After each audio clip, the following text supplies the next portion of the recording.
Well, if I would be that policeman as well, hindi na balik ako'y makulong. Ayaw ko lang na mapahiya at mawalan ng dignidad yung trabaho ko bilang police na nagme-maintain ng peace and order. So pamamagitan ng ginawa niya, kung yun na lang ang way para mapatahimik to Maglola, then he did his thing. Oh my God, kung saan na pala nakarating yung balita tungkol dun sa pulis sa Tarlac na may pinatay na Maglola. So, tinatanong lahat, ano daw ang pakiramdam ko? Ano daw masasabi ko? Well, based on kung ano yung nakita ko ni Jan, puro sila against doon sa ginawa ng police. Well, noong tiningnan ko naman, saan nag-ugat? Well, at talagang tiningnan ko talaga kung anong pangyayari, mga ganon, talagang mga pasaway nga naman kasi yung Maglola, okay? Lalong-lalo na nung lumapit yung anak at sinabi na, my father is a policeman. So, meaning to say, mas alam nung bata na dapat igalang ang pulis, okay?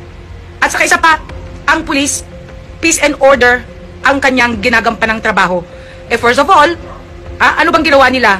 Okay? Yung pagpaputok na ano sa ibang mga tao, of course, kahit ako, kung sakali may nagpaputok at ako ay naabala, hindi man ako pulis, but I have to go to the policeman. At kung hindi naman na-actionan yung aking complaint, at dahil wala palang pakialam itong mga ikino-complain sa pulis, walang paggalang, of course, that would be a big question on my part.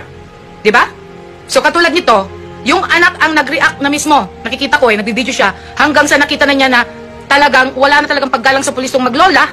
Hanggang sa hindi na nakapagtimpi yung bata. Lumapit, my father is a policeman. Let it go. So, natural, bilang isang magulang,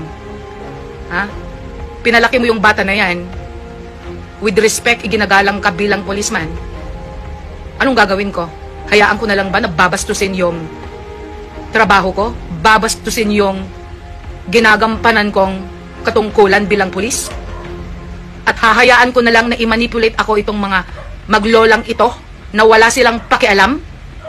Well, if I would be that policeman as well, hindi na balik ako'y makulong. Ayaw ko lang na mapahiya at mawalan ng dignidad yung trabaho ko bilang pulis na nagme-maintain ng peace and order.